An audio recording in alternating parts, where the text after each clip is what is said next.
All right. Welcome, everyone.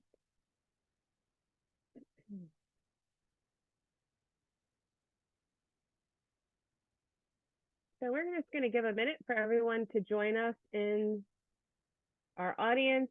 We appreciate you all being here.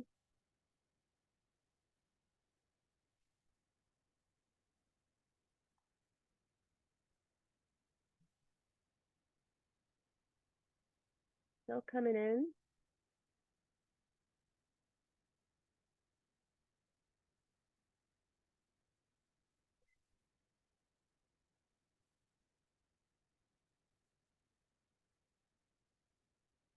All right. As we get the last couple people into our webinar, I just want to welcome you to our alumni law student panel.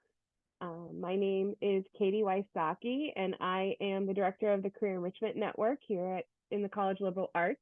And our office strives to bring great resources and opportunities for us all to explore careers and learn more about trends and application processes, and just hear from our alumni on their own experiences to help prepare us.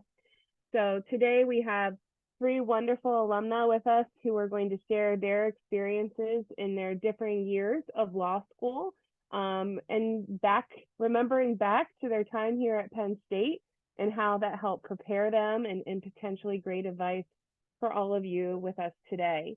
I will share that the Career Enrichment Network, after all of this is said and done, is available to meet with you one-on-one for career coaching. That's through Nittany Lion Careers, and you can access that or reach out to us if you have any questions. We have drop-ins every Wednesday from 1 to 4 and 101 Sparks. All of the resources for liberal arts are right there on the first floor of the Sparks building. Okay, so to get started, let's introduce our panelists. Abba is a 2L at Fordham University School of Law, where she is the current vice president of the Black Law Students Association. Helping disadvantaged groups and promoting social justice were the driving forces that led Missa Gray to law school. This past summer, she worked as a criminal defense intern for a public defender's office. Before pursuing her law degree, she graduated from Penn State. Some of her roles were, Penn State University in 2022 with dual majors in criminology and psychology.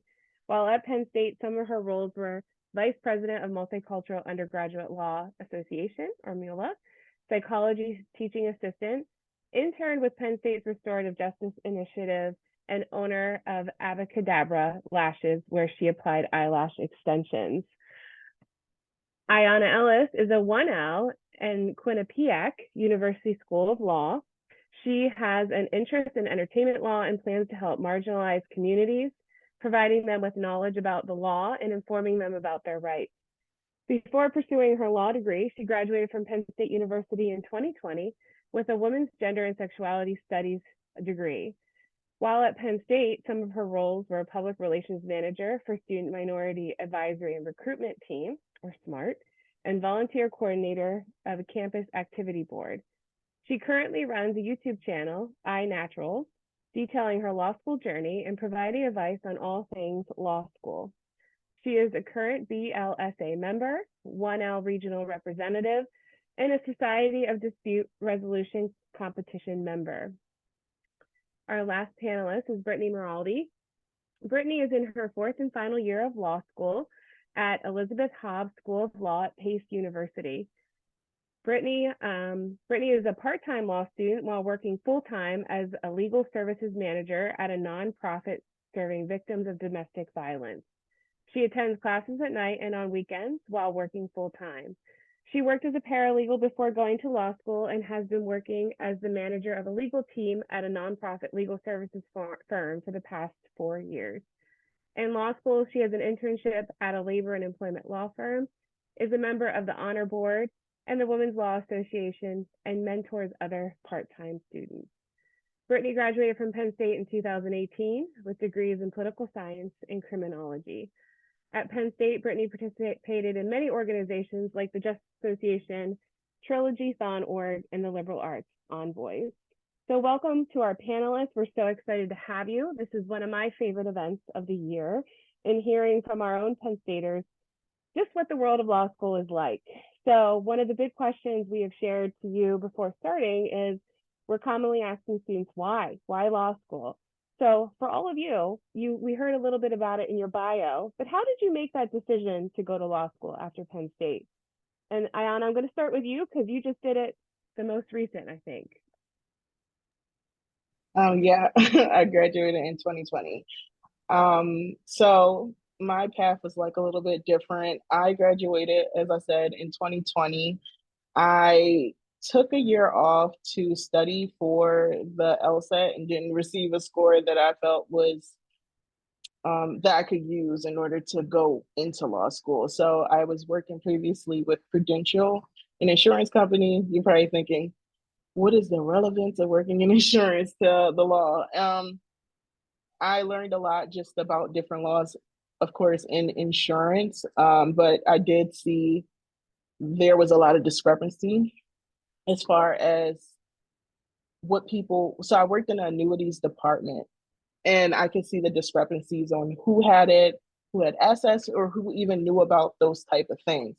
And typically, you think, well, injustice is simply just in the system, but you see it intricately within just different realms within the world. And so my main idea for wanting to still go to law school was simply to learn about the law and how I could affect change through laws in order to affect people of marginalized communities. As she said, I have an interest in entertainment law. I'm not limiting myself just to entertainment law because this is something I think I want to do, but I'm mainly open to just many things. I have a background in women's studies, so just gender rights, things that involve sexual, well, SA, I don't know what we can say on here, SA and DV situations, that's something that interests me as well. My main goal is to help marginalized communities and getting that information out there so that they're as well informed as possible, since you don't really see as much diversity in the legal field. I would like to contribute in some way and pass on that knowledge. I don't know if I answered your question. You I'll keep did. going. Thank you. That's great. Absolutely. It's definitely driven by experience and our own experience of witnessing things to propel us into this career for sure. Ava? Hi, I'm Abba. I graduated in 2022. Um, I decided to major in criminology and psychology while I was in undergrad because I really wanted to help people in some way. And then I started learning more about the criminal justice system and how it disproportionately affects people of color. And so I decided to take it to the next level and try to make even more long-lasting change by coming to law school. I thought that would be the best option for me. And I'm really happy I did. This summer I worked at a public defender's office. So I got to go to Manhattan Criminal Court a lot. And it was difficult at times because it's a sad sight to see, but I also got a lot of trial skills training that showed me like, oh, I can really do this. So that's one aspect of why I wanted to come to law school, but I'm also very open. Like I said, I in my bio said I was an extensions tech. So and like I have a lot of different interests. So I might do something in public interest right now, but I'm also interested in entertainment law as well and generally litigation. Great. Thank you. Brittany? So I always knew I was interested in law school, but I wasn't really sure if that's what I wanted to do. And I had many talks with Katie while at Penn State about the possibility of going to get my law degree. I also thought about maybe getting a master's in public policy, but I knew this was an area that I was interested in. Ultimately, I didn't have as strong enough a feeling when I graduated from Penn State. So I started working first at a recruiting firm and then moved into the legal field. And once I was in the legal field, actually getting that hands-on experience, that's what ultimately drove me to go to school. And similar to what everybody else has said here, I think that there's, the passion for advocating for other people and wanting to help your communities. I remember taking a class with Karen Bloom that was domestic violence, and that's ultimately what led me to be working in the domestic violence world for the last 5 years. So that sort of propelled my whole legal career. I've actually been hearing a lot about this class with Karen, so I'm sure she would love that feedback. Did everyone else take that course with Karen? Yes. Great. Yeah, she was I an love amazing Karen. professor. Well, I want to open it up to the audience to remind you, you are welcome to share questions. Dana is going to be monitoring the Q&A. The Q&A is the best resource to add your questions, and we can make sure we keep track of who we've answered and who we haven't been able to. But speaking of Karen and other resources at Penn State, can you share, as current students are here as the audience, what advice you have for them to be doing throughout their undergrad career, and what resources might be the most beneficial? I guess or were you gonna start, Eva? It doesn't matter. I think, well, I wasn't really as involved as I would have liked to be with this group, but I believe it's the multicultural law group that gives you like just all the resources as far about law schools, LSAT materials, what you should be looking forward to. I think that group prepares you as far as how you should prepare to go to law school. If I'm speaking about other things about Penn State, definitely getting involved in different programs that you're actually interested in. Like, don't get involved in programs just to have a name on your resume. But I think it has more quality conversations when you are participating in things that bring you genuine interest. And depending on whatever program you're joining, you can connect it back to law school. Law school loves to have students of different backgrounds, different knowledge, and just you can bring that with you and talk about that type of thing inside like your essays. I'm trying to see if there's anything else. Right now, it's nothing else, but if the other panelists say something, I may just add something else. Yeah, I'll go next. I would completely echo what you just said. Definitely choose classes that you genuinely like, because you're more likely to excel that way. And also, like, you might find professors in that same field that you might want to go into one day, and it might be really beneficial down the road. Like, once I realized I like psychology, and I like the one professor I had was Rodrigo Cardenas, I decided to take another psychology course with him and also reach out and say, hey, are you interested in having a teacher's assistant? And he was, and he was one of my letters of recommendation when I was applying for law school. So definitely just do things that are genuine to you, because it'll pay off later. And also, yes, joining law associations so you can be around like-minded individuals. It keeps you on track, even if you're not like actively in your application process, you're at least thinking about it in the background. Yeah, I would definitely reach out to professors, reach out to the Career Enrichment Network, work with other students, and I believe there's a pre-law advisor still? Yes, Kathy Guerin. Karen. Yes. Okay, so get involved with her. There are law fraternities on campus. Get involved in clubs that interest you, and it's never ever too early to network. So go to these sort of events, go to the law school the law school fair, reach out to alumni on LinkedIn. The great thing about Penn State is that we all love Penn State. So you can always cold email or reach out on LinkedIn to alumni, and they will 9 times out of 10 answer you if you have questions or you see that they're working somewhere that you may be interested in. But really, connect with Katie and the team, and they will point you in the right direction based off of what you're looking for. Thank you. We really appreciate that plug, and we really want to be helpful in exploring your options and timeline. As you can see, everyone's timeline here is different. There's no set script to when law school happens. It happens when it's meant to and when you're ready for it. So we hope you hear that message. Thank you all for those resources here at Penn State. Kathy Guerin is the pre-law advisor. She's a DUS advisor here at Penn State. there is no pre-law degree at Penn State. And as our panelists have shared, they're looking for diversity in academic background, right? And experiences in law school. So really any major and all majors are welcome. Dana is working on putting Kathy's contact information. She has a great website into the chat for everyone to take with them. She does wonderful workshops on using LSAC, getting ready for LSATs, personal statements, resumes, and if you really want to go to law school. So feel free to attend one of her workshops as well and add yourself to the listserv. And once you're there, you can schedule individual meetings with her as well after you attend a meeting. And Kathy is a lawyer herself, so she has that background.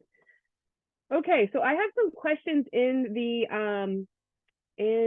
Q&A, and one of them I kind of just answered, but if anyone wants to enhance on it, do you think students pursuing a STEM degree like computer science are at a disadvantage because they are not necessarily taking pre-law courses?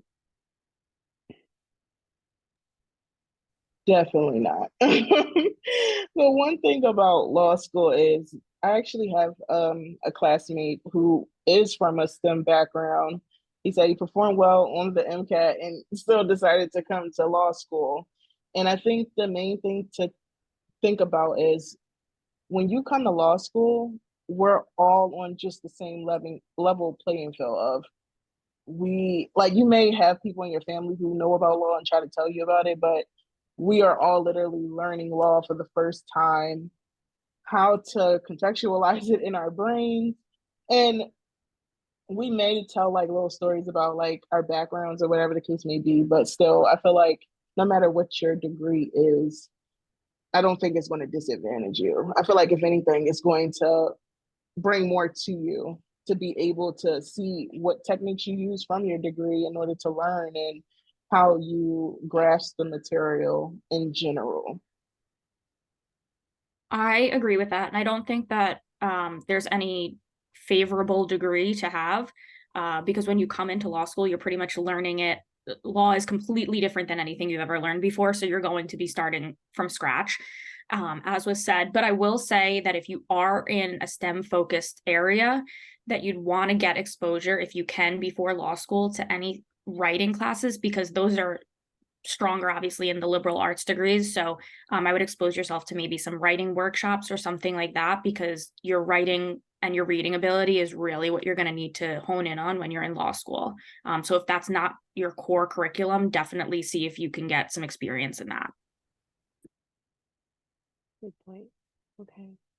Let's talk a little bit about the application process for all of you and the deciding on a school. So the question in the Q&A specifically is, do you have any suggestions for resources to pick law schools that focus on public interest and or social justice? But how did you all decide where you wanted to go? And we can filter that in as well. Anyone want to start? Abba? Yeah, I can go. I feel like when I first was choosing law schools, I was doing it incorrectly. I was looking at like the ranking and saying, oh, okay, I only want to be in something top 50. You can have that goal, but like the numbers aren't what matters the most. It's about the actual, like your professor, the faculty, and what you'll gain from the school. So after talking to the pre-law advisor, she gave me a lot more direction. I knew that I wanted to stay in a certain region, which was the East Coast. And then from there, I spoke to a few people from different schools and went to a few law fairs. And I thought that was like the key thing that helped me like window down my list, because you don't want to blow too much money on applications. And I think I did about 7 applications, and then I went with the school that actually offered me the most money, which was Fordham. All of them were great though. That's always a good decision too. I would have to say that money also drove my decision. But location is important because a lot of the resources that law schools have are going to be centered around their bar associations and alumni that are in the area. So if you know for sure you want to practice in California, you might want to look at California law schools. And also a lot of the curriculum that they do teach and the electives are geared towards that state or region's law. So I'm in a New York law school. there are classes and a lot of the examples and things like that come from New York law. I'll say location's important. Financial. I also went to the school that gave me the most money. But also, since I'm in a part-time program, I was looking specifically for something that I could do while I was working. So I needed a flexible schedule. I needed, to make sure that it was going to be easily commutable. So things like that. I would caution against applying to schools specifically for the social justice and public interest piece, just because you never know if your interests are going to change. I went in thinking that's 100% what I want to do. Can't imagine doing anything else in the world. And I'm leaving with a different attitude. So if you box yourself into that, just make sure that that's exactly what you want to do before you pick a school solely based on that, because a lot of law schools have those programs. So I'll echo the same thing that the panelists said. My experience was just a little bit different. I had learned about Quinnipiac law from actually YouTube. I saw a student who had went here and she spoke about it, and I did my own personal research. And I actually was waitlisted to this school and was committed to a different one. And the main reason why I picked Connecticut is because it was close to New York. I do want to stay on the East Coast, I believe, and it was closer to my family. So that was like a big factor for me, and just how I perceive my future today to possibly be working in New York. So location was a big one for me. Not much the money, because once you are waitlisted, you only have so much funds. But one thing I will say, if you are ever waitlisted to a school and you do decide to go, sometimes the school will renegotiate your scholarship depending on like how well you do your first year. I would like to add something else. As far as public interest, let's say you're very interested in and you know that's what you want to do. I just learned this year that like CUNY Law School in New York is very big on that. And so let's say that person ended up going to Fordham instead of CUNY. I don't think they would have had as good of an experience personally, because people at Fordham, most people are actually going into big law and corporate, and there's not as much resources that push towards public interest. So definitely talking to students and admissions about what is most focused on at this school. And I think in many ways, when I'm working with students on any type of graduate program, it's looking at the faculty and seeing their background and their research and their publications to know kind of where their focus is, or what they've done to get where they're at. And that, I'm guessing that's going to drive a little bit of their education and what they're teaching you. So that can be helpful as well. Thank you all for those great answers. So of course we have a question on LSAT, because I think that's always on it. Yeah, go ahead, Ayana. Just one more point, because the last person was asking about how to find those type of schools. Was that the question? Google will be your best friend. Right. You can find everything on Google and just as much information that you can, like not necessarily worrying about the rankings, but if you type into Google, what are some schools that are known for social justice, definitely take a list of a couple schools that you see and do some research on the schools in order to see if that possibly will be the right fit for you, along with other factors that may be important. For sure, that's a great point. We can also use resources in career coaching, such as LinkedIn and LionLink, to look at alumni and where they've gone and what their careers are currently, and maybe how they focus that in law school if there was a focus on social justice. So we can help you with that too. But Google is also my friend in career coaching. It really has the answers, right, to get you there. So the question is, from start to finish, how long did each of you spend preparing for the LSAT? I took it once. I took it in November. I started studying about 3 to 4 months before that. And there are a lot of commercial prep courses that you can take. So it really depends on what studying works for you. Like if you prefer videos, if you prefer in-person classes, how much time you can dedicate to that. I studied while I was working full time. So that was pretty much every single weekend I was in the library studying for about 4 months. if you have more time, obviously, you can be more flexible with that. But I will say that there was a free resource that was actually the best one. And I paid for, Kaplan and all these other commercial preps. And I ended up liking the one that was on the LSAC website. And of course, now it was like eons ago, so I can't remember what it was. I think it was Khan Academy, though. And it was like a 10-week prep course. It was free, it was online, and you could track your progress and you put in the score that you wanted to get. And then it would give you the practice tests and questions so that you could do it up to the point of that 10-week time frame. And you would be able to see your scores. But I took so many practice tests, and I really think that was the way that I hammered it into my brain. Once you get the strategy down, it really is just about like practice, practice, practice.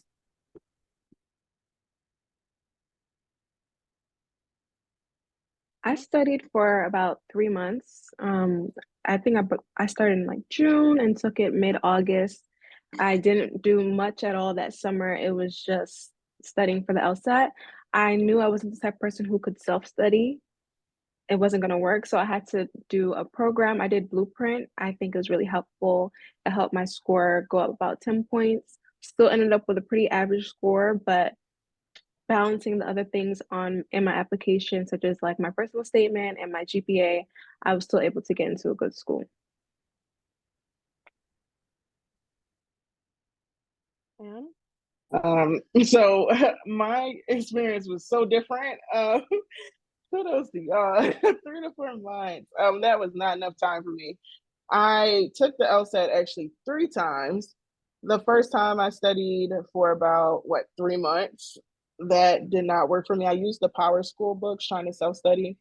Learned very quickly that I wasn't like a self-study type person. And then I was also studying abroad at that time, so that just wasn't a nice mixture.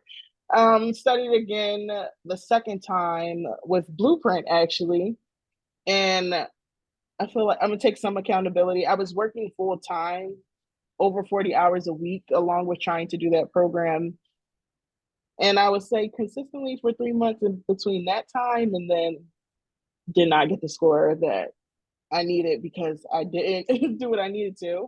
But this last time, I studied for almost a year in order to get a score like high enough in order to be admitted into law school.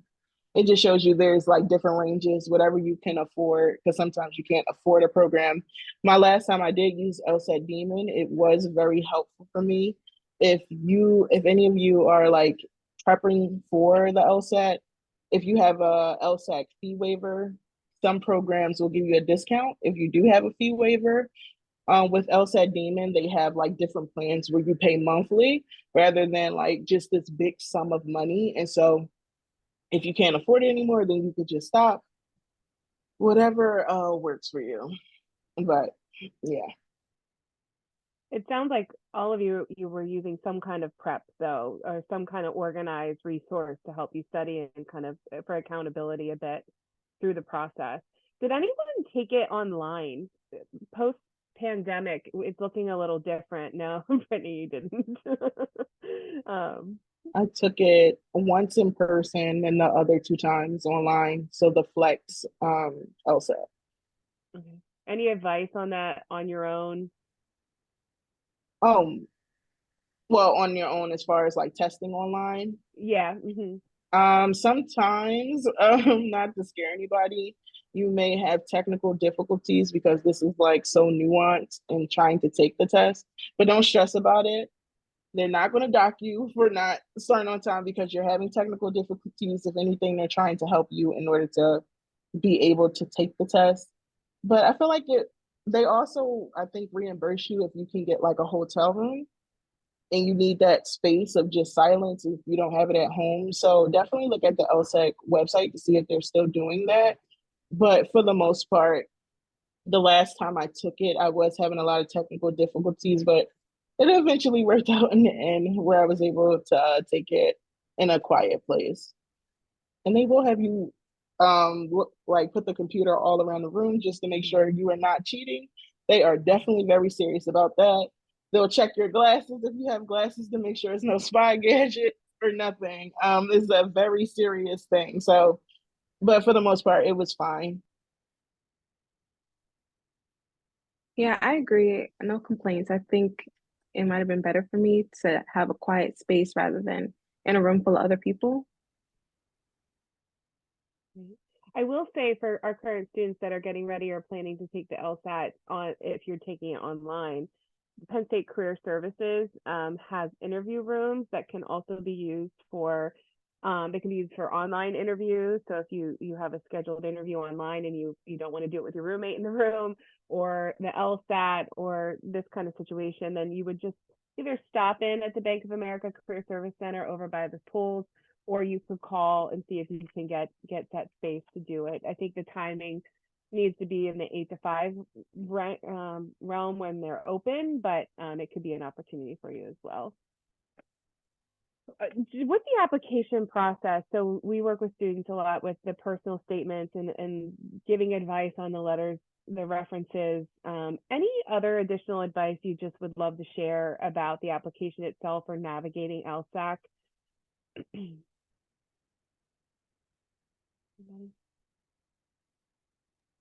Oh, I was waiting for somebody. Yeah. I always feel bad Um, calling people. I want to give you a minute to think about it, but No, I didn't. I feel like with Eva's hand stretched out, I don't know if she's about to like press the mic on or not. So I wasn't sure. Can you repeat the question real quickly? I don't know if I can. So yes, Um, I can. I got it. The application process, we talked about the LSAT and LSAT and GPA are so important, right, for your yeah. application and getting in. What about the other pieces of the statements, the personal statements and the recommendations, resume, any additional advice to any of those or anything generally with LSAC? Well, for the personal statement, I definitely had a couple over the years, but I think the method that always worked for me is trying to figure out like my why. And I know sometimes people don't necessarily know what type of law you want to do because even once you go to law school, you're not sure.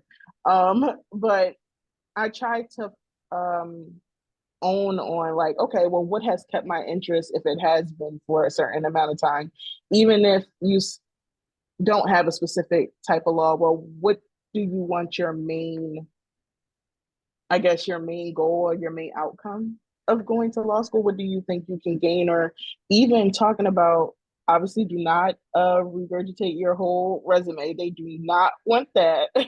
But you can use your experiences as far as to further, I guess, explain as to why you want to go to law school or what do you hope to like achieve, if that's coming off clearly. Um, as far as recommendations, I got recommendations from professors like we were saying before, just who I had built personal relationships with, or even professors who I felt like had an impact on me, like Karen Bloom, definitely her class on domestic violence was very inspiring. And it was part of the reason as to why I even started thinking about that type of law as well. So definitely finding recommenders who you have that relationship for them to be able to talk about you in a good light, but actually know who you are and not just reading a resume of like, oh, this is what this person all did, but actually having those personal like connections and relationships. On that note about recommendations, for most, if not all law schools, they require an academic recommendation. So for me, I was applying 2 years after I had graduated from college, but because I had the relationship I did, Karen Bloom also wrote my letter of recommendation. But that's all to say, it's really important that if you're, and not just because of this, but if you are thinking about going to law school, that you do have a good relationship with at least some of your professors. So keep that in the back of your mind. I mean, you should always strive to have a good relationship with your professors. But it could be 5 years down the line that you might be wanting to do this, and you have to reach out and get a recommendation from somebody in academia. So just keep that in mind. Just a quick note from off of hers. Definitely, you need a recommendation from an academic background. depending on how long, well, obviously you guys are in college now, so this may not apply, but depending on how long you've been out of law school, they'll take work recommendations as well in order to submit. I'll just add one more point on the personal statement. Just make sure you talk about who you are, what has shaped you, and what you're passionate about. You don't have to make up a story about how you've always wanted to be a lawyer since you were a kid. Like, if that's the truth, then, say it. But if you find yourself trying to make up a story to sound better, like, maybe you should just kind of take a pause and think about if you really want to go to law school, because, the hurdle of the LSAT and the application process is so tough, and that's just like the tip of the iceberg of what's left on the journey. So if you feel like maybe this isn't really what I want to do, take your time. Plenty of people take a year off, 2 years off, more than that. So definitely take your time. I very much appreciate this. And I actually recently found out that you can request references now and store them in your LSAC account. If you are anticipating a gap year, that you still know these people and feel comfortable asking them, that you could consider getting ahead of the game. I have students that are, I'm going to take a gap year, but you know what? I need to take the LSAT now because I'm still in school mode and I just need to jump into that in June and do that once I'm done with, once I graduate. But there are some key pieces that you can get ahead of, even knowing you're going to take the gap year or years to help you out in the long run. But you do want to keep those relationships open if you do want to circle back. Thank you all for answering those questions on application. A question that came through is specifically on GPA. What would be a GPA to have that will help your application to law school stand out? I know there's a lot of difference in this, and I will say that what's really cool about lsac.org, so lsac.org, is it's the website you're using to apply. The LSAT information's in there, the resources Brittany shared about some of the support in testing, studying are in there. But you can also search for the schools, and they're going to give you the average GPA and LSAT score that you need for each school. And what's really cool is that you can search by your GPA or your LSAT score to see where you can get in and what might be more, it's going to be the same as it was when you were applying to Penn State. What's a reach school? Where are you, a little bit of a stretch, and where are you feeling really comfortable that you'll get in is a good suggestion when applying. So segueing into the gap year, do law schools look down on taking a gap year or several gap years between undergrad and law school? I'll take this one. Please do. Okay, so I took 2 years between undergrad and law school. And I think that one of the common misconceptions that I didn't even think about was that you can actually go to law school part-time. So once I started working, not only was I getting valuable experience, but I was also getting paid. So to leave that and, be in school for 3 years unpaid with Penn State level loans was just not an option for me. So I have found, though, just as an example, my law school class, the part-time students who are primarily people who have taken a gap year, or many, was 35 people when I started. Now it's more than doubled in size. So law schools really, really value work experience because it shows that you have an understanding and it gives you a professional background that not a lot of people coming from undergrad have. So I would say work experience is to your benefit, definitely not to your detriment. So if you are taking a gap year, make it a meaningful one. Don't just kind of hang out. Get some experience, whether that's traveling or volunteering. It doesn't have to necessarily be work. Just do something. And it kind of, I think, in the eyes of law schools, solidifies, like, you've really taken the time to think about this choice. It's not just because it's the obvious next step or you don't know what your next step is, so you're just going to go to law school. I really think that it shows a lot when you have a gap year or sometime in between undergrad and law school. And I also feel in my own experience that it has only helped me, because I feel like I'm coming to law school with a different level of seriousness that I just simply did not have when I was graduating from Penn State. So I would highly recommend that if you're considering it, it's definitely a benefit. Everything she said is like everything she said is spot on, literally. I think like Brittany said, taking a year or more than 1 year off, it solidifies that I went out into the work world, I experienced it, I made money, and I actively made the choice to come to school and not get paid. Like if you go full time, especially during your first year, I made the choice to actually come to school and to not get paid anymore to learn the law. It has to be some type of reason as to why I did this. And like she said, as far as seriousness, when you're coming into this, you're like, I'm putting my all into it. Not to say that people who are coming straight from college going into law school is not. It's just the simple fact that when you have experienced the work world, you're like, okay, if I'm going to take this step to go back to school, then it really isn't playing games. Because like I said, you actively made that choice to go to school to not get paid for it. Like, I need to do well in this so that I can have a job after.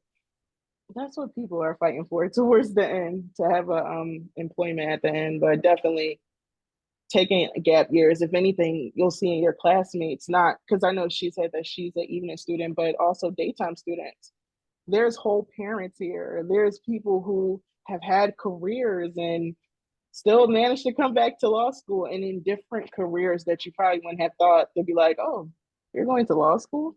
No, people are coming back. It's not to your detriment, definitely. And you can connect with more people as well, with just like your different life experiences, meeting people, your future colleagues, you know, as they say a lot in law school. So definitely it's not to your detriment. But I love the other side of it. Coming straight, how has that experience been coming straight from Penn State? Um, I don't regret it, but it has been exhausting. Like, not in an unmanageable way, but a gap year would have been nice. I would say that I went from having fun a lot in college to like now all I'm doing is sitting down in a corner reading books. It was like, what has my life come to? But you know, it was a good decision. Like law school it's tough the first year, but then it gets a lot better. You make a lot of friends and get mentors that help you through it. Yeah, no regrets though. Great. No, I hear you for sure. My niece is taking a gap year from graduating from college this past spring, and she informed me, Aunt Katie, I am taking two because I need one to enjoy and one to apply and take the LSAT. And I said, well, Cass, that makes perfect sense. So, and she's working in recruitment for legal positions in Philadelphia. So she's still in the unit, you know, but it's everyone makes their own decisions. So thank you so much for sharing your stories. We have one question left in the Q&A, so if anyone has anything else they'd like to add for students, but what has been the most challenging part of law school for each of you so far? I'll go first.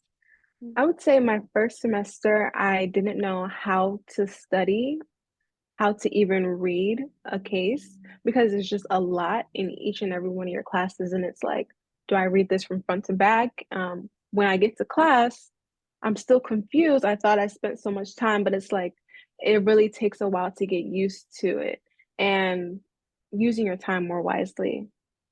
I wasn't supposed to be, okay, yes, do your readings, but not to the point where you're spending over 2 hours, because just go back and review, just wait for the professor to explain it.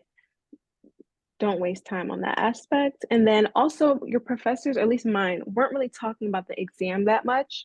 And you have one shot at the end of the semester. So I'm like, where is this going? Where is this going? But then by the time like it started coming together, it was a little bit too late. You need to be studying well ahead of 3 weeks before the exam. And I have a better like timeline now and understanding of how that works. So it's better, but and also using outlines more efficiently. I had it, but I wasn't sure how to use it. But Brittany, I'll let you go. Everything that you just said. And also, law school is completely different than undergrad. Like undergrad, you're going to have quizzes and assignments and tests and like exams and things to check in on your progress, to make sure you're understanding the little pieces that add up to your final. Not the case in law school. You get one exam at the end of the semester and you have to understand it, and it's not something you can memorize at all. Like you really need to deeply understand the rules and the things that you're pulling from cases. So that was really hard for me because there's not many like check-in points. So, you know, in undergrad, you have these quizzes or these, you know, midterms or whatever exams. You kind of know how you're doing, or if you're getting the material, or what to expect even from your professor. Law school, totally different. And I also will say the other thing about law school is, I'll admit it, in undergrad, I would not read very carefully for all of my classes every day. I would just show up and, you know, sit there, pay attention sometimes, and be fine. But in law school, you can't do that. And also your professors, there is this myth about the Socratic method, which is basically professors cold calling you. So in a room of 50 people, they can just say your name from the attendance sheet and you have to recite the case. And it's like, you know, the Legally Blonde moment from Elle Woods, where she doesn't know what it is. That's reality. So you really need to come prepared to class, because otherwise you will not only be lost, but you will also be embarrassed in front of all your peers.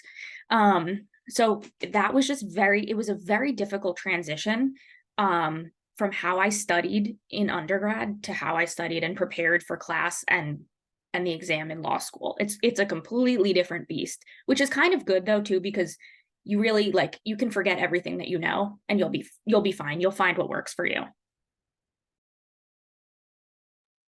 Everything they said is I'm a 1L, so this is my first semester into law school. Definitely me just trying to manage my time can be like really difficult. Going into the semester, you're trying to figure out, okay, well, what is important to your professor? You can have 10 pages of reading and you think, okay, that's not bad, you know, maybe 7, 10 pages.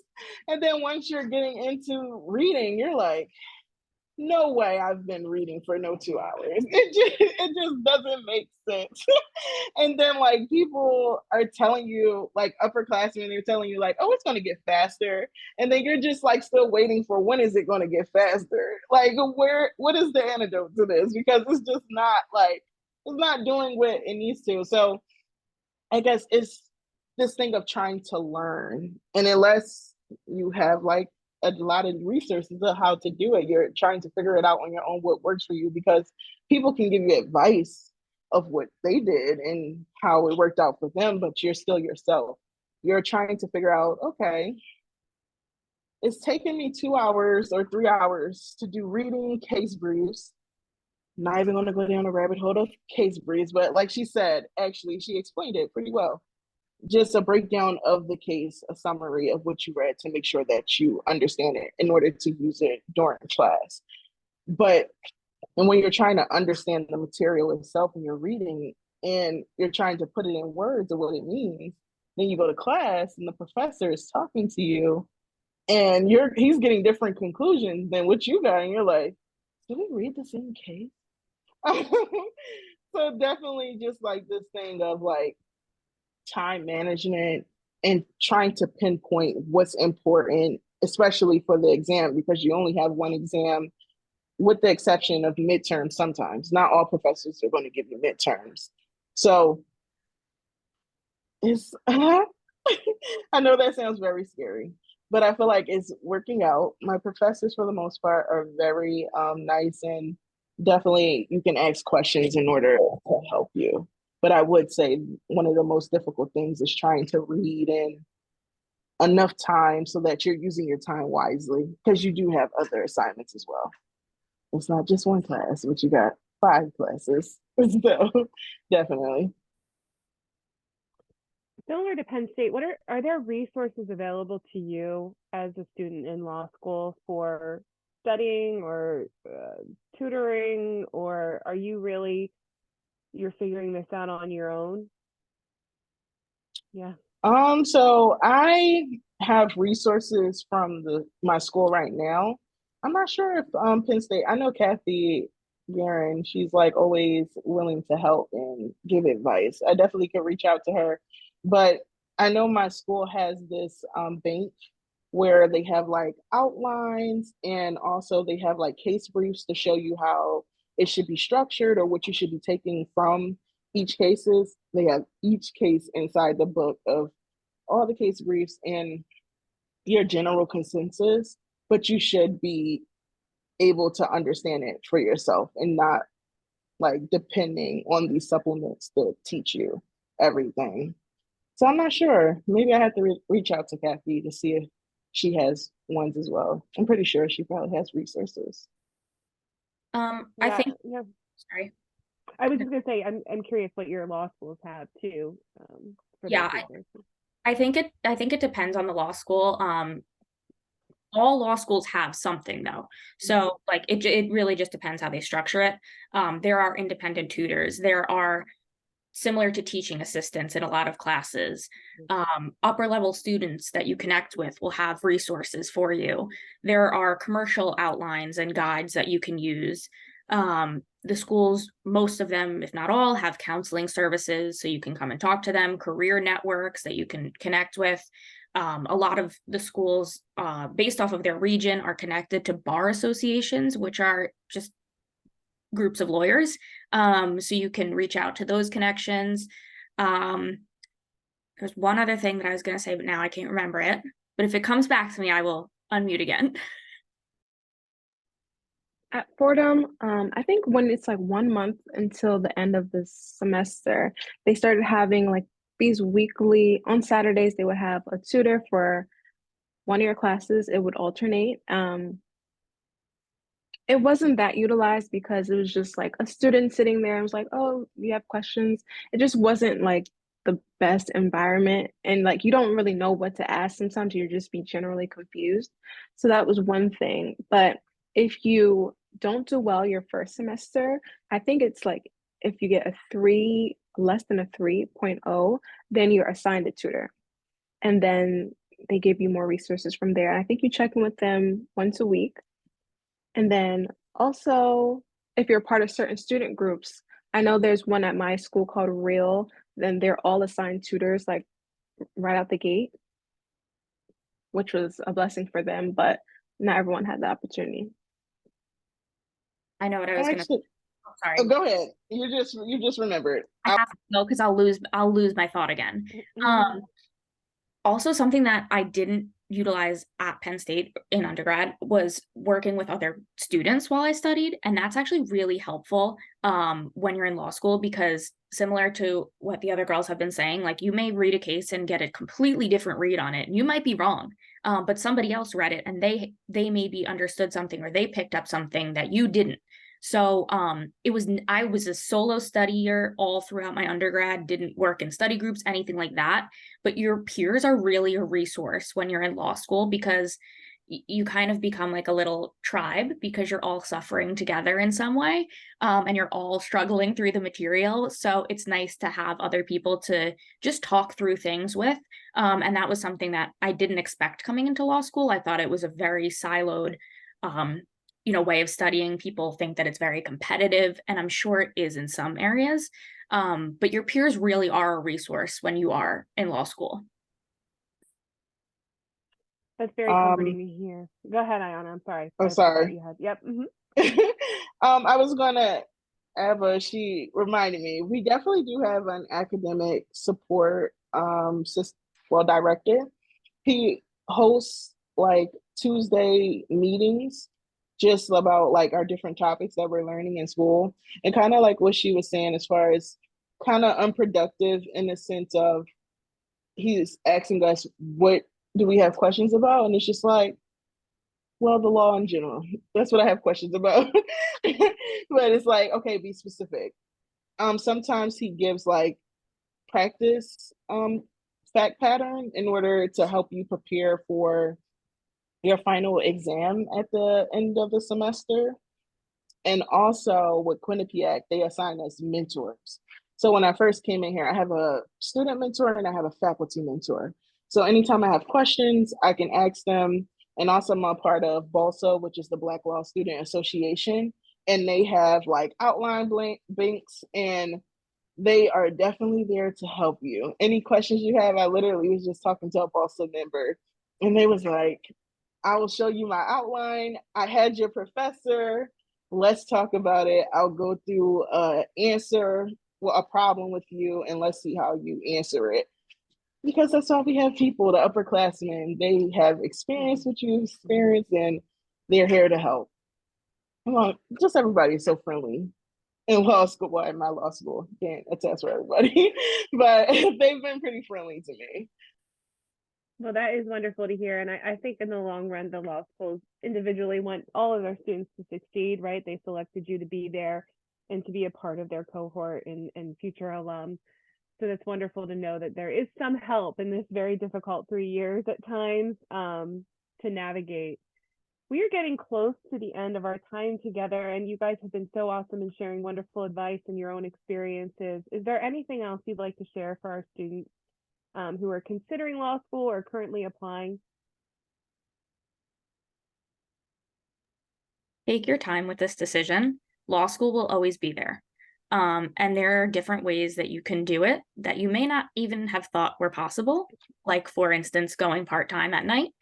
And this is a really big decision. So it's very normal to feel nervous or unsettled about it, even if you are in the midst of applying. But know that you're fully capable of doing this. If you really put your mind to it and you want to, there is a way to go to law school. But my cautionary tale is just really make sure you want to, because it is a lot of money. It is very stressful. And it takes a lot of time out of your life. So just be sure and ask people, go to these sort of events where you can get a perspective, and really just connect with other people about this process, and don't be afraid to ask questions. I'm going to put my email in the chat, and I would strongly encourage you, if you have any questions, I'm happy to, do a phone call or anything. I am a liberal arts alumni mentor, so if you really like me, then you could also be my mentee. But just know that if you want to do this, there is a way, and you'll get in. Don't worry.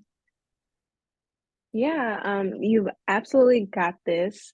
The legal field needs more people who are genuine, kind, want to push change and create a better world, and this is the place to do it. So I definitely recommend, staying strong in this journey, because it does get harder, but if you find enjoyment in it and make sure you stay connected with the people that you love throughout it, it's going to be well worth it.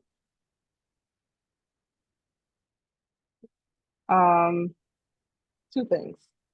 One thing I wish I would have done when I was at Penn State, between the summers, I used to like mainly work at jobs, and definitely working at jobs gives you experience with customer service, getting to learn different people. But I wish I would have done internships that focused on different things that was of interest to me. As you can see, you don't have to do internships to get into law school, but if you can find some, or if you're in the liberal arts department, along with any of the other departments, I'm pretty sure they can help you. You got this. As you can see, it's taken me some time to get into law school, but I still kept pushing and fighting. Any drawbacks that you may have, don't let that stop you if this is something that you truly want to do. If you have any questions, I am open to answering any questions. As Katie mentioned before, I have a YouTube, so I can drop my email in the chat box, and my YouTube, I have like a bunch of different advice if you liked anything I said. So definitely, and keep your head up. You got this. Push towards your dreams. I just have to say one quick thing. Go ahead. New York City, it seems really good on Instagram and the pictures and stuff, but please come visit once or twice before you make that decision, because it's hard living out here. That is good advice. Absolutely. You should visit in the place you look to make home, and especially the great advice you've been given and thinking about where you want to work can be very beneficial to consider when selecting a law school, for sure, creating a cohort and creating a network. So thank you all so very much for your time. And this has been recorded, and we will be putting this on the YouTube channel through the College of the Liberal Arts in the Career Enrichment Network channel that's available.